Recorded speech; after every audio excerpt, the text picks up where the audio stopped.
Hello, everybody. Welcome to our second social justice teach-in. Our topic today is moving beyond statements, the role of the public university in the fight for racial justice. I am Nelia Viveros. I currently serve in the role of interim Vice Chancellor for Diversity, Equity, Inclusion at the University of Colorado, Denver. Thank you to CU Denver leadership for supporting this work. I wanted to open today with a huge thank you to the incredible work of the people behind the scenes who are making these teach-ins happen. At last count, we have had 13 meetings, produced 2 graphics, sent about 649 emails amongst each other, and clocked an additional 56 distinct hours discussing this series. Please join me in thanking them for making this series happen. The first part of this session will run for about an hour. Our program is scheduled to run from 11 a.m., we're just a few minutes past that, to 1 p.m. Mountain Standard Time, or 1 to 3 Eastern Standard Time. The first hour will consist of 4 speakers, 2 of whom are students from each of the respective campuses represented today. We're excited to be here today, in fact, speaking of campuses, and sharing this space with you today with their counterparts from the Women's Leadership Institute at Michigan State University. Dr. Amy Bonomi, Professor and Director of the Women's Leadership Institute at Michigan State University, is going to share these opening remarks with me. I'm going to pass the mic on to her now. Thank you, Nelia. So thank you on behalf of the Women's Leadership Institute at Michigan State University, and especially the Women's Leadership Institute Executive Board for their visionary commitment to equity and social justice. I'm delighted to have the opportunity now to introduce today's speakers. First, Theodosia Cook is the University of Colorado's Chief Diversity Officer. Dr. Brian Johnson, an Assistant Professor in the College of Social Science at Michigan State University. Tessa Mclean is a student activist in the College of Liberal Arts and Sciences at the University of Colorado, Denver. And Tasha Young is a student activist in the College of Social Science at Michigan State University. Welcome to our panelists. Yes, welcome. Next, we will recite a land acknowledgement recognizing the lands that both CU Denver and Michigan State occupied.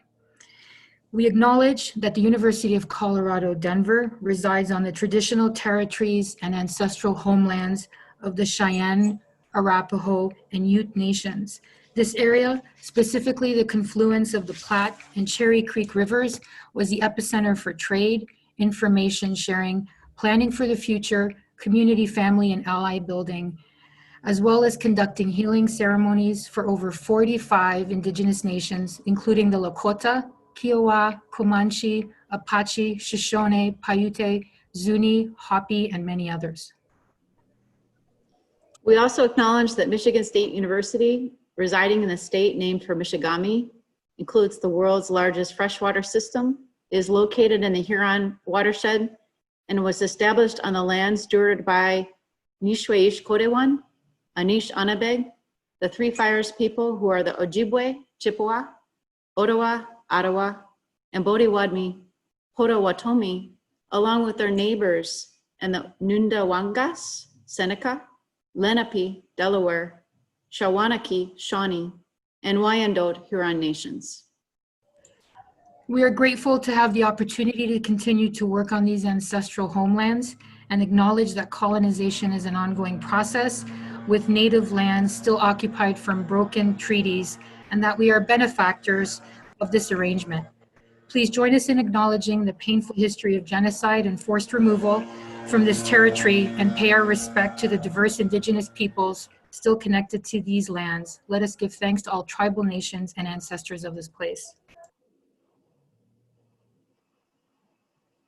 I'm going to introduce our community norms for the few hours that we're together today. These norms will guide our discussions and will carry out into your breakout groups after our speakers talk. The first is I will lean into difficult conversations. I will believe everyone is doing their best. I will critique ideas, not people. I will use I statements. I will accept a lack of closure. I will not make assumptions about other people's identities. I will take care of myself and take breaks if I need to. I will agree that what is shared here stays here and what is learned here leaves here. A reminder that after our initial session today, we will take a short break and you will come back to your unique community breakout groups. For those that signed up, you should have received an email link. Now I invite Theodosia Cook to take the mic. Thank you. Good morning, everyone. I am so excited to be here and to share with you all today regarding this topic, moving beyond statements, the role of public universities in the fight for racial justice. I want us to first kind of discuss what the word university means. And so I'm going to pause for about a couple of seconds to have you all consider, when you think of this word, what is the first thing that comes to mind? I am sure it is not the first university that was created in the world in famed Morocco. Al-Qadim University, recognized by the United Nations as the oldest existing continually operating university in the world and the first to award degrees, is a history that is barely told. Usually we're aware of University of Bologna, but we are not aware of the contributions that the African continent, specifically Morocco, the country in Africa, provided to us here. And so I just want to highlight for you all, we know where the US is. Some of us don't know where Morocco is, but as I shared, is in the continent of Africa. And that university was started by Fatima Al-Fihiriya, who I see and who others see as the founder of higher education, the founding mother of higher education. This is extremely important to know when we talk about universities, to ground ourselves in the origin of them and to recognize that a woman in Africa, in Morocco, an Arab woman, was the founder, creator, the major philanthropist of higher education, right? And so the meaning of university, not only knowing the founding of university is important, but also the meaning of the term university. So when we think about university, the root word is universe, and universe means the sum of everything. And when we think about the Latin word universum, all things as a whole. And when we even go into the medieval Latin term, it continues to reiterate the importance of the whole, the aggregate. And this is something that we are not currently doing today in our role as a public institution, as a public university. And so the question is, what does public mean, right? We know university means the whole. We know that we do not acknowledge enough, recognize enough, and start with the founding of a university, right? Where we start with recognizing that a university was built by a woman, built in Africa, built in Morocco. And so going from understanding the founding to understanding the definition of university, and now to recognizing that public means of the people, of the state, common or ordinary, right? And so when we talk about of the people, when we look at our country currently right now, when we look at our schools at Denver, at Colorado Springs, at Boulder, at Anschutz, we have to consider, who are we serving? Who are those people that we are recognizing? What histories are we telling? And where are we grounding ourselves currently as a public university? Remembering is extremely important. Remembering is really, it allows us to really consider how we move forward and how we recognize where we come from.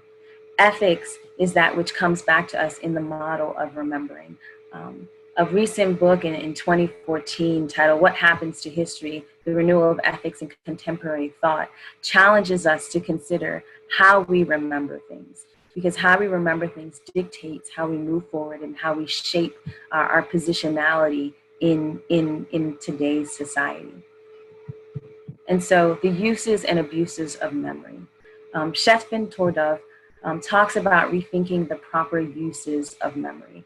He highlights that memory is the acknowledged enemy of totalitarian regimes. And we must consider that we not only need to acknowledge our duty to the memory of the past, but we need to really actively consider how we're remembering that past to really help us consider how we serve our present. And so I'm bringing this up because I like, when I start a presentation, to really consider the words that we are using in the title, right? Remember, we talked about a public institution, the role of a public university in this time for racial justice. And so in understanding that where universities came from, in restructuring and rethinking how we consider the role of a university, we must think about where it really came from and how we must use that history to move forward. If we do not teach it, then what we do is we abuse the memory of the past, and we instead ground ourselves in a memory that is not true, and one that will cause harm, and that is causing harm to BIPOC people today.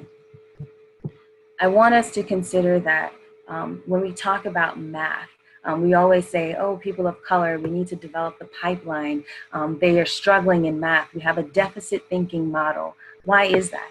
It's because we don't recognize or even acknowledge in our history, in our math teaching, that the first measuring device came out of Swaziland, right? And it was discovered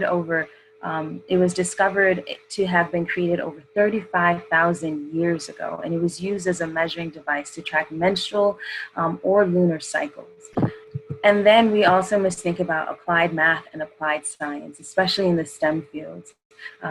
This belief that people of color, this belief that Black and brown people, this belief that BIPOC people may not have the skill sets or are not qualified really comes from the loss of history, the loss of memory not being taught today in our American system, right? The reality that in Timbuktu in Mali, another one of the oldest universities that existed there, Sankore Madrash, another Islamic institution founded in 989 AD, was really where mathematical manuscripts, some of the first in the world, in terms of advanced mathematics and science, were founded there.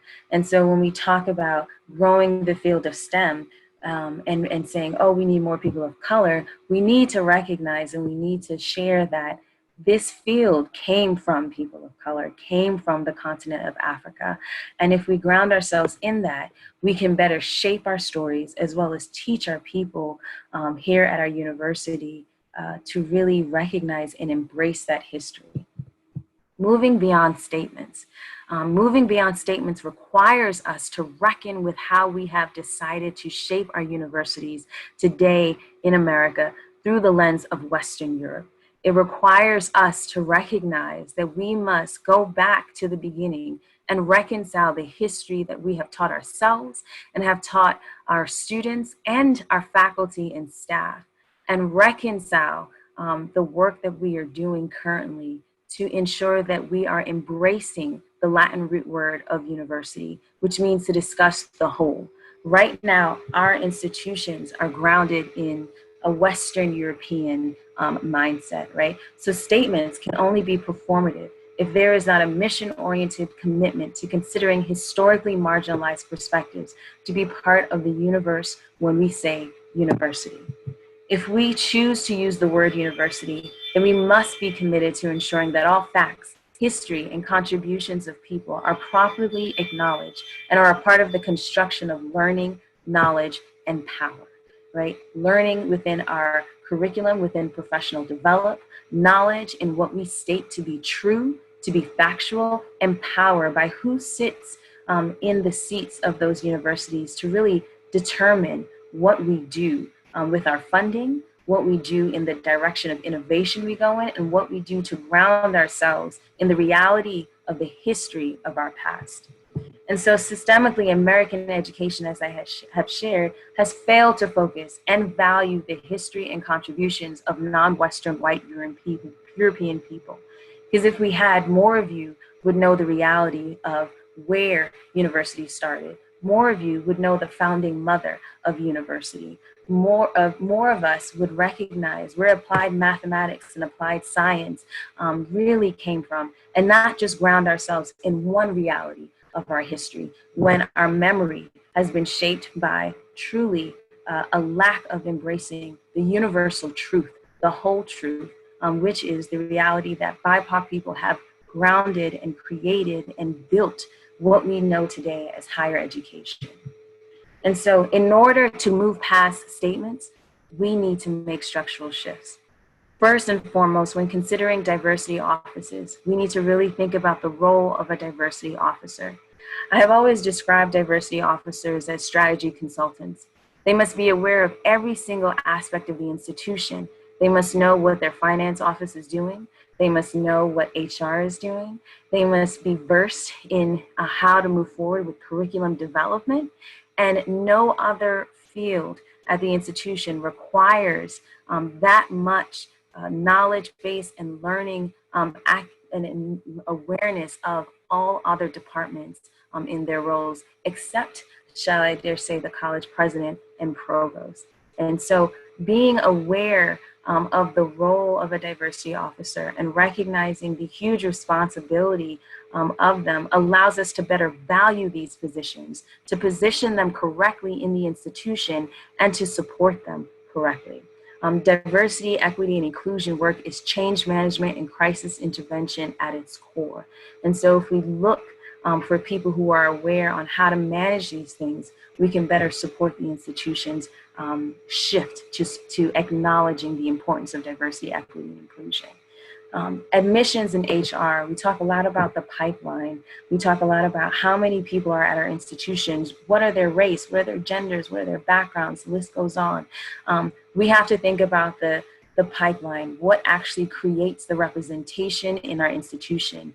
And the two offices that really funnel in the people to our institutions, faculty, staff, and students, are admissions and HR. So we really need to look at where we're recruiting, where are people flying out to, what schools are we visiting, what associations are we posting job ads to, how are we shaping positions to acknowledge the reality that we must go beyond creating a lens of learning through Western European understanding, and we must have a more broad lens in which we think about recruiting people to come into our institution and teach the whole factual truth of history, of science, of math, of arts, etc.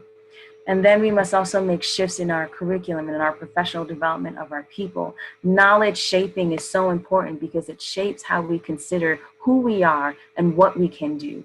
And currently, we are seeing a bottleneck in people thinking about moving past the constructions that exist today to what is necessary to support a more diverse student body and a diverse workforce. And most importantly, a pillar that a lot of people forget is finance. When we think about nonprofits, especially higher education institutions, we recognize that they are really funded by and through the philanthropic endeavors of their foundations and their advancement people. Here at CU, a small percentage of our funding comes from the state. The majority of our funding really is embedded in the work of our advancement professionals and our foundation people. And so we have to ask and really think about how are we funding initiatives that support the reckoning of reconciling what we thought was important through the lens of the Western European world to what is actually truly important for all of us, all of our students, all of our faculty and staff to know, which is the whole truth, the whole universal founding of the fields in which we teach, and not just one perspective, one viewpoint. And most importantly, we must also consider where our funding goes at the university, thinking about the RFPs, thinking about the funding in which we use to support students, to support groups, and ensuring that our students, every single one of them, especially those most marginalized, are being supported in a way that is equitable to other organizations. And so I want to pause there, and I ask you all to consider, what those of you who will move into the small breakout groups, in what ways can we really move beyond statements? How do we reckon with the reality that most of our people at our institutions are not aware of the entire factual truth of the founding of universities, of what it actually means to be of the people, of the common people here in our country and across the world, as well as what it means to make shifts, structural shifts that will create lasting impact, to really reconcile that these institutions were not built with the acknowledgement of the whole truth, but we must move forward with that reality. And so I thank you all for listening.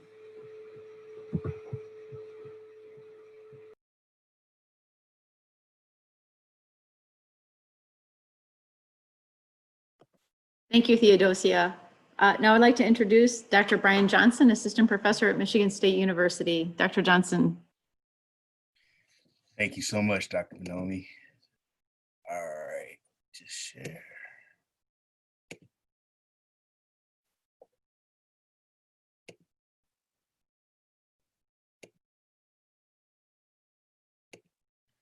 All right, good afternoon, good morning. We'll just stick with good day for now, depending on the time zone. I'm so grateful to Drs. Bonomi and Viveros for providing me with this opportunity. Throughout history, we've looked to the public university to help combat social injustices, and women and their allies have played a crucial role in the quest for social change within academia. We know that universities continue to have the capacity to affect change in social advocacy because we continue to see how the public university can promote societal change when they want to. So for example, just over 3 years ago to this day, in the wake of racial unrest in Charlottesville, college leaders across the country collectively condemned the racist rhetoric in the form of a joint statement of support. Many college presidents, faculty, and staff condemned executive orders that sought to ban immigrant and non-immigrant majority Muslims from visiting the United States. This summer, universities sued the U.S. Department of Homeland Security and ICE to prevent enforcement of federal guidelines that would bar international students attending universities that only offered online courses from staying in the United States. And at this very moment, at universities where classes have not fully moved to remote instruction, faculty and staff are writing open letters to their governors urging for classes to be offered remotely, as we still learn the effects of a virus that disproportionately hospitalizes and kills people of color. Many universities have condemned the recent killings of Breonna Taylor, George Floyd, Ahmaud Arbery, and just this week, the shooting of Jacob Blake. The condemnations most frequently occur in the form of compelling statements and words of support from the university community. So these statements are a start, but they just don't begin to address the interpersonal and intergenerational trauma that affect people of color. Sometimes statements of support are good, but one must truly seek to understand what it's like to live in a society of systemic racism. And I'm hearing from so many students that these statements are empty without evidence of actionable results. For people of color, racial trauma is nothing new. It crosses the lifespan. We've seen Nat Turner be hung to death in the 1830s, or at least we heard about it. We've seen images of Emmett Till's murdered body in an open casket. The late John Lewis brutally beaten by Alabama state troopers from Bloody Sunday. Each generation brings experiences of own racial trauma. And this trauma is not limited to senseless killings. For individuals of color, it's always present. And from an ecological perspective, it's important to recognize that this trauma carries over into all aspects of one's life. Their interactions with peers, interactions in the workplace, and it's evident through policies and laws that are passed and continue to be passed. So no one leaves their experiences at the door. Students don't leave their experiences at the door when they enter a public university. Racism occurs in every aspect of life, from health disparities to home ownership and wage earning disparities to daily microaggressions that we experience within the university setting. So if the public university truly wants to improve race relations within the academy, experiences of minoritized individuals must be heard. We also must provide opportunities for them to discuss how these instances affect individuals on a daily basis. So these opportunities to be heard dig further into the surface.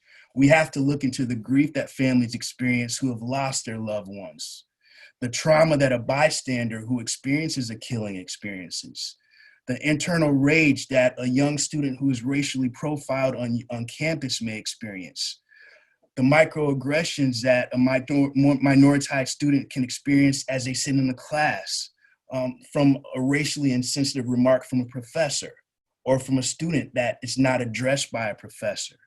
And then faculty and staff, we have to be cognizant of their anguish and pure exhaustion from seeing this plight and seeing students struggle with these everyday experiences.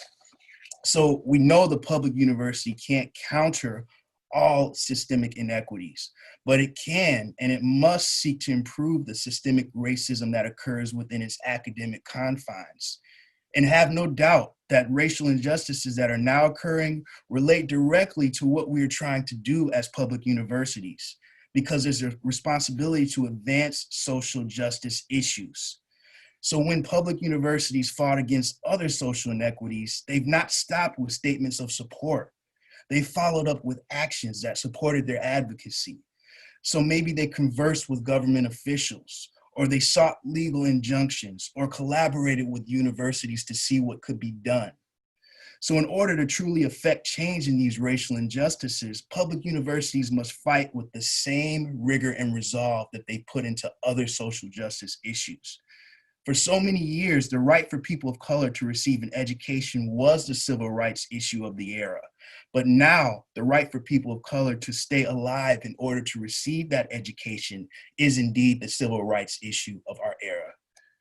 So in reflecting upon how the university can move beyond statements to affect social change, we have to gain understanding of experiences from faculty and staff and students as a whole. Through listening to each other, we're more informed of our struggles, challenges, and experiences on campus. So universities may not be initially aware of the struggles that students of color face, but with awareness comes responsibility. So today, Tasha and I will share some of our experiences within the public university, and then we'll also provide recommendations for improving social and racial inequities within this setting. So I have the pleasure of introducing Tasha right now. She's a senior psych major at MSU, and she plans to become a psychologist. I just want to, before I hand the floor to Tasha, recognize that these experiences can be triggering, and I thank her for being forthright and sharing her story. So Tasha, I hand it over to you. Thank you for the introduction. So my time here at MSU has been nothing but a learning experience. I learned more about myself, my community, and the way that society has been set up for many years. Of course, by me being an African-American woman, I faced countless numbers of bias and racial incidents. At first thought that I did not encounter that many bias incidents, but as I sat back, I realized that microaggressions play a major part in my everyday life. I first thought that dealing with microaggressions would be me just sitting back and laughing it off, and it was no big deal. But I realized how much of a toll it took on my mental health to experience it every day. Freshman year, me would just sit there, but now I understand the pain that it gives me, and I am able to acknowledge what they're doing to tell them that they should, work harder to not do those things. I realized that a lot of the behaviors that microaggressions come from have been from systematic things. A lot of people that are part of the majority do fail to realize that their privilege plays a role in everyday life. I have had so many experiences, and two being very emotional, where I face face-to-face racism and sexism. So I had the opportunity, I'm not going to say opportunity, but it was one moment where I was in Meyer and we were in a parking lot and I was just waiting to park my car. And as people walk by, I'm just waiting so I do not hit them. And then I realized this older man was coming up to my car. As he came up to my car, he started knocking on my window very viciously and yelling at me. So I rolled down my window to tell him that once he is able to move out the way, then I will be able to move the car. He continuously told me that my parking was no good here and just kept yelling over me. And at that moment, I have never felt so powerless in my life.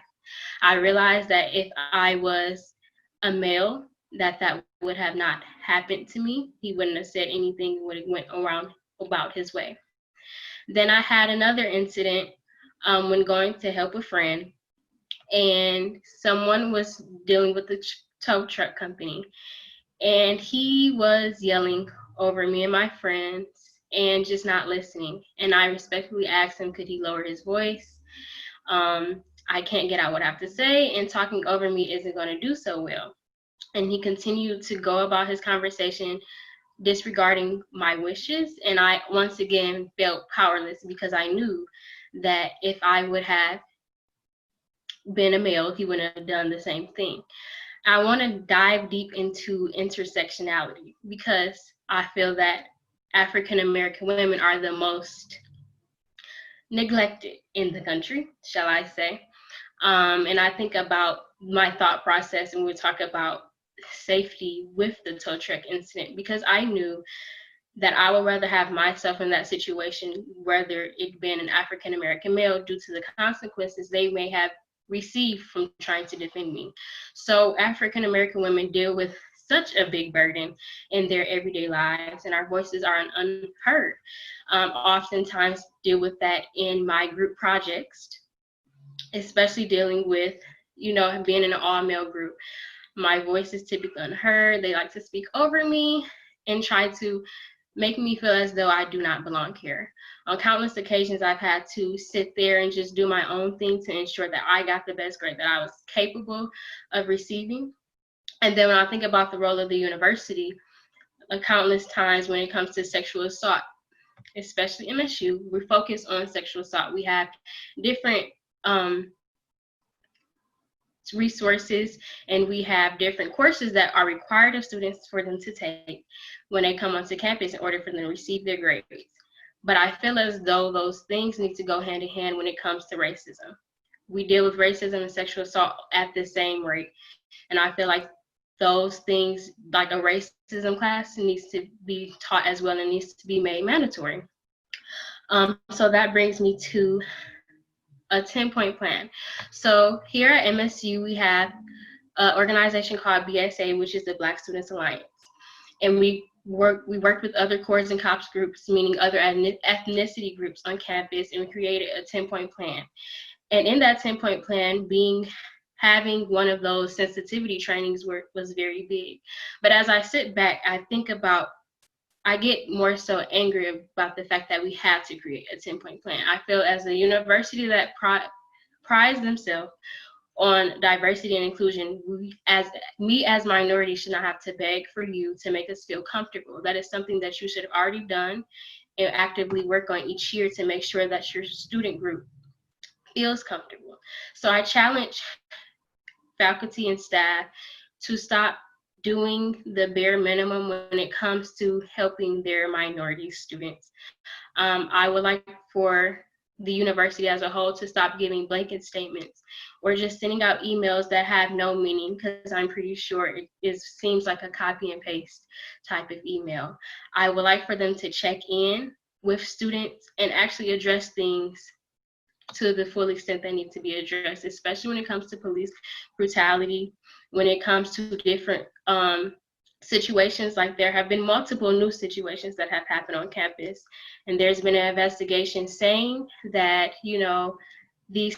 that wasn't a news, but I feel that it's time to stop neglecting minority students, and it's time to stop downplaying their experiences just because you may feel as though it was done with a shoestring or paper towel. It was not a news, but as an African American, it's so much generational trauma that goes into play with just hearing the word. And I feel as though we need to stop denying the truth of what's happened. So I would definitely say that MSU is still my home, but there is a lot more that this public university needs to do in order to make me feel like I matter here. Thank you. Thank you, Tasha. I wanted to briefly discuss some experiences and discussions I've had with my students, such as Tasha and other students, regarding racial injustices that can occur within the university. So just to give you an example, a few months ago, I received an email from an African-American student in my class who was requesting approval of a final paper topic regarding the recent killings that had occurred. The student expressed his desire to write about the recent killings because he was distressed and upset, and I could sense his grief in the email. So even before I had fully gathered my thoughts, I just found myself instinctively writing, "I want you to know that you're valued, you're an asset to MSU, and you're an important part of society." And then I just told him to stay strong and stay the course and keep hanging in there. So at that moment, all data went out the door. My thoughts about how to write an outline, how to structure his final paper. At that moment, all that mattered was that he was an important part of my class in the university. So one of the first things that the university can do to move beyond statements is to show students that we care and have an interest in their well-being. So in the midst of these recent killings that have occurred, coupled with COVID stressors, I found that providing opportunities for class discussions, incorporating articles about these issues into course curriculum can also be helpful. Just to add to Tasha's experiences about the importance of belonging, consider the following statistics. African Americans remain underrepresented in higher education and at four-year institutions. Michigan ranks the third worst out of 41 states for Black student enrollment at four-year institutions, and only 8% of undergraduate students at Michigan's 15 public universities are African American. So needless to say, there lies an existing, reoccurring issue within the public university of ensuring that minoritized students not only feel welcome, but that they also belong. Keeping all of these experiences in mind, it's no surprise that students of color represent one of the highest rates of students who aren't engaged in their post-secondary experiences. So these feelings are only amplified in several ways. On some public universities, minoritized students are forced to pay tuition and live on campuses where they must walk past monuments and statues, or even attend class in buildings that reinforce a painful history of racism and slavery. Moving beyond diversity statements, the college campus that is described as a safe space for students needs to be just that. And as Tasha already spoke of, just this week at MSU, student-led gathering spot, a spot which was painted with Black Lives Matter was replaced with Black Lives Suck. So this kind of speech crosses the lines of First Amendment rights into hate speech, and it needs to be treated just as that. The college experience should represent various points of view, but it must never, ever infringe upon fundamental respect. And just as Tasha said, other campus incidents such as noose hangings and racially inappropriate social media correspondence must not only be publicly condemned, but it also needs to be met with repercussions. Minoritized students must feel safe on the campus they attend. This includes building relationships with campus police. I've heard far too many stories of students who have been stopped on campus for looking suspicious or just for being on campus. In discussing the effects of interpersonal and intergenerational trauma, we must provide outlets for students to discuss what it's like to attend a public university.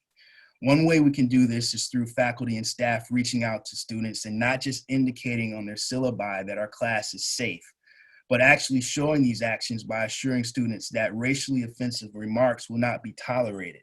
Or even better, taking the time to educate students who may unintentionally make offensive remarks by letting them know that these statements could be perceived as offensive. One 2017 Harris poll found that students aged 17 to 20 who are African American and Hispanic were more likely to feel overwhelmed in college, but were also more likely to internalize their feelings and not discuss them. So administrators and faculty and staff must use their judgment and encourage students to utilize mental health resources that are available on campus. We need to remove that stigma of seeking help. The public university must also continue relationships with state and government officials whose job it is to advocate for their constituents. And as we approach election season, it's important to let students know that their vote up and down ballot makes a difference. In light of all these points, my hope is reaffirmed as I learn of the advocacy underrepresented students continue to partake in on their own behalf.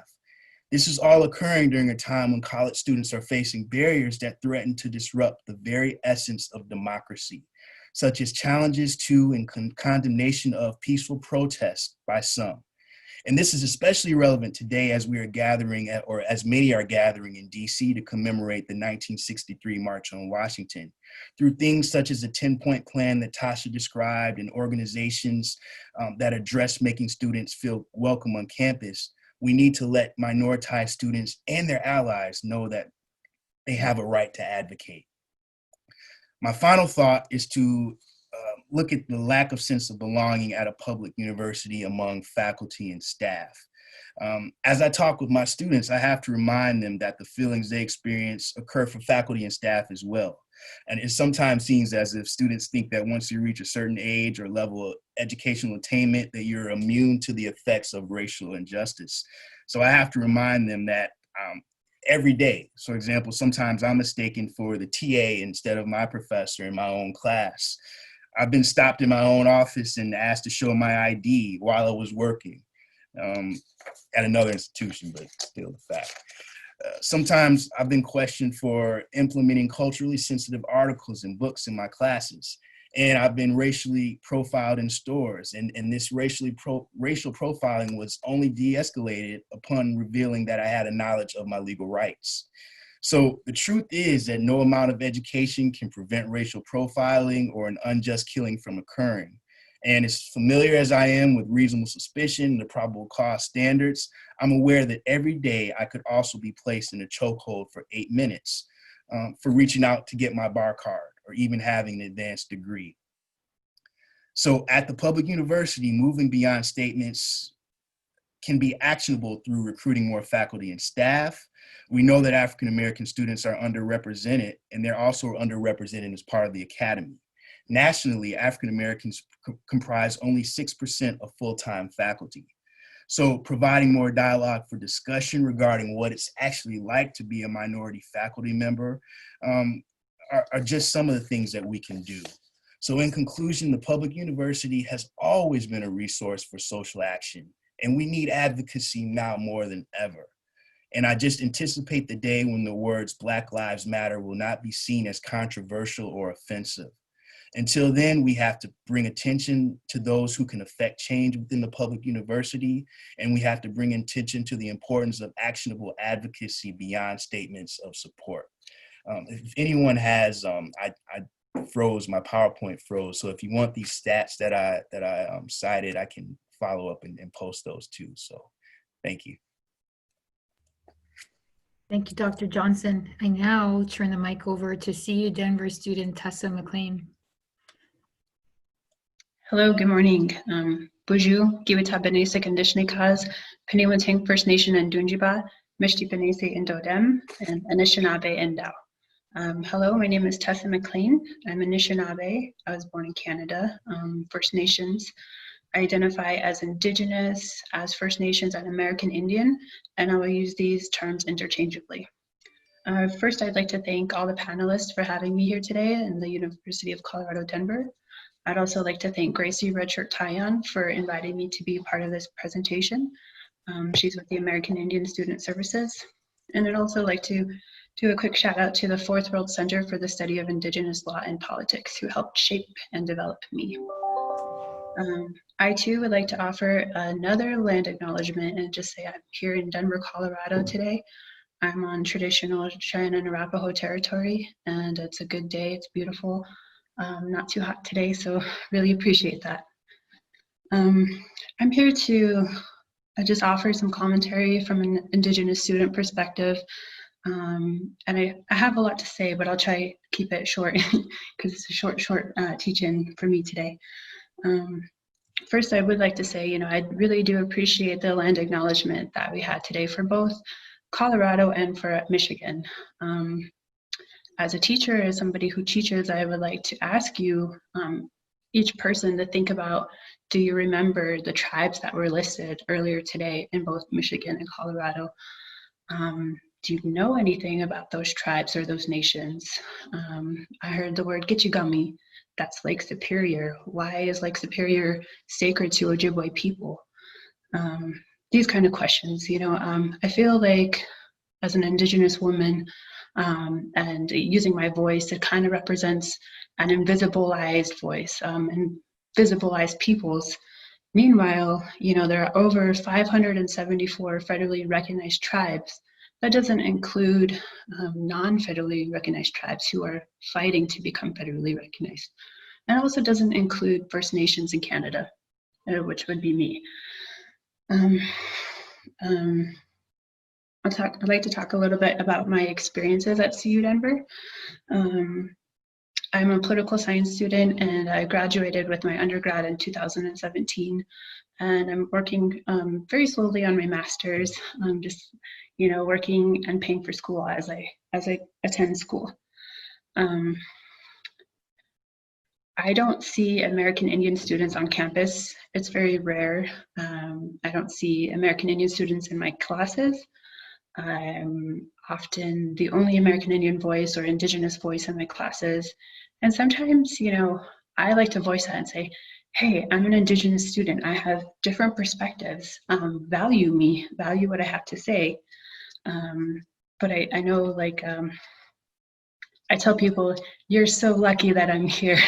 That's just, it's unusual that people have Indigenous students in their classes.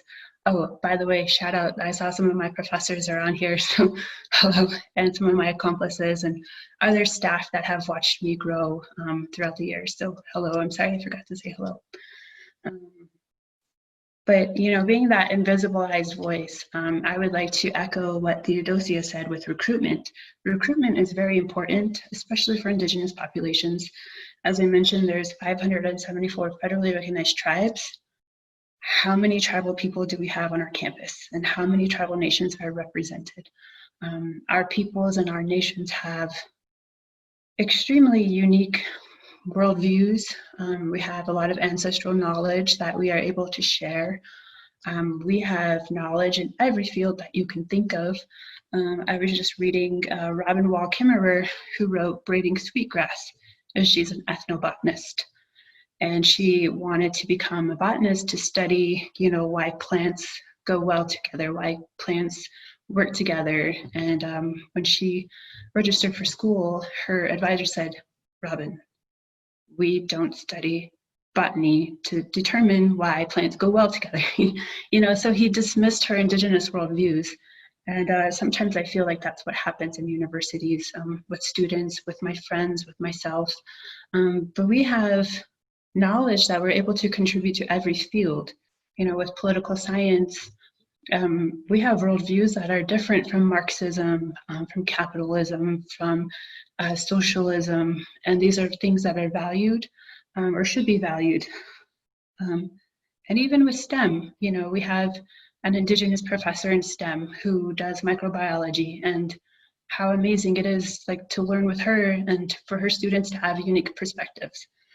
So for the university, I would just like to again say recruiting Indigenous people and Indigenous students is very important, but also recruiting Indigenous faculty to share these points of views and to even challenge our students to have to expand our knowledge. That's very important.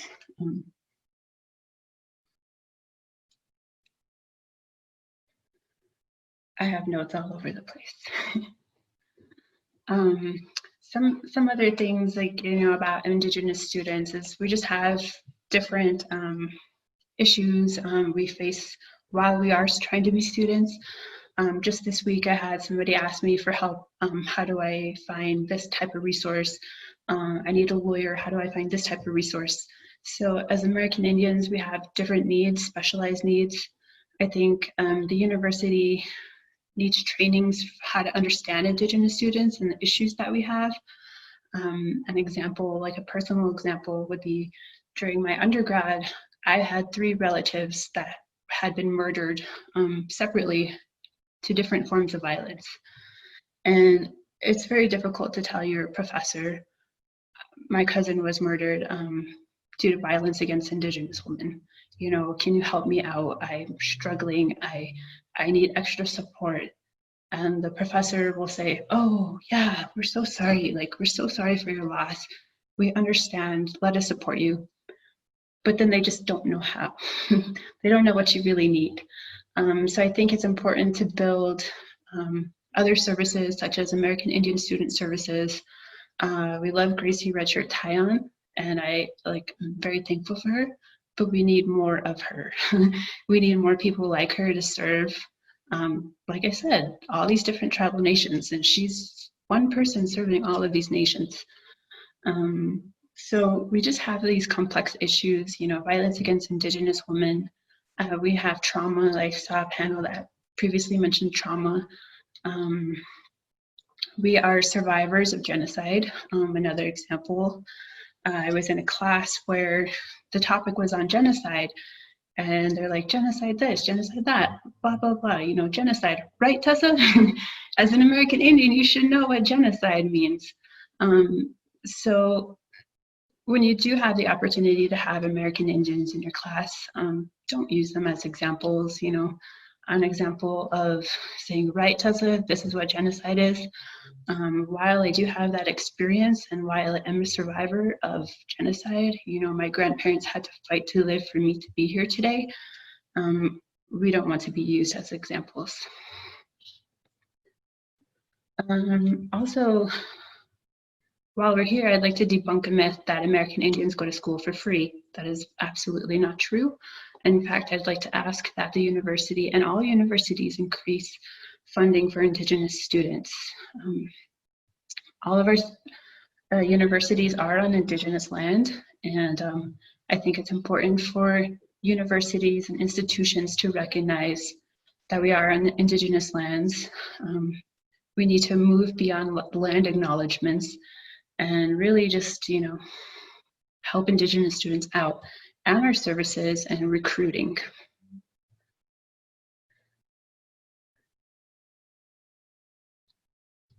I think that I've covered most of my points, and I'll be happy to take questions later for the Indigenous student perspective, and also just to add comments later. Thank you for this time. Thank you so much, Tessa.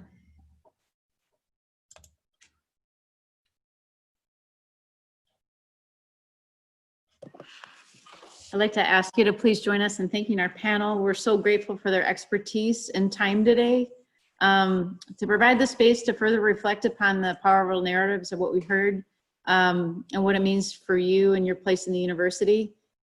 Breakout groups will follow, which I know you're all aware about. As you move into the groups, please keep in mind the community norms that we talked about earlier in the conversation today to ensure an open and robust dialogue with one another.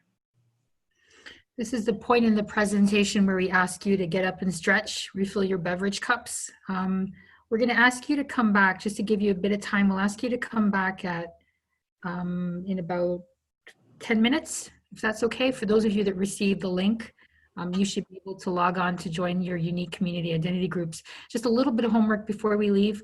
Our next teach-in is scheduled for Friday, October 16th, 2020 from 11 a.m. to 1 p.m. Mountain Standard Time, is Colorado time. The title will be Whose Black Lives Matter? The Political Influence of Racial Appeals on Instagram. Our main speakers will be Dr. Shea Crowder and Dion Jones. I'd also like to provide a heads up for some of the events from the Women's Leadership Institute that are coming in September. On September 9th, we have what's akin to a social justice teach-in called Leadership, Equity, and Social Justice that will occur from 6 to 8 Eastern Standard Time. We'll put the link in the chat on the break. And then on September 10th, we have Women on Leadership, Health, and Wellness, featuring some of our nation's experts who've been working in some of our Detroit and Flint-based environments around COVID. So we'll put those links in the chat box for you. Great. So we'll see you all 10 after the hour to join your community breakout groups. Tasha, I'm going to make a special request. I know this is off script, but I wonder if you'd share your 10-point plan with us. Yes. Great. I'd love to see it. Okay. Thank you, everybody. Enjoy your community breakout groups. I'll see all of you probably at different stages, but please have a robust dialogue and open dialogue. And thank you for being here today. And thank you, Michigan State University, for partnering with us. It was really great. Thank you. Thank you, everybody.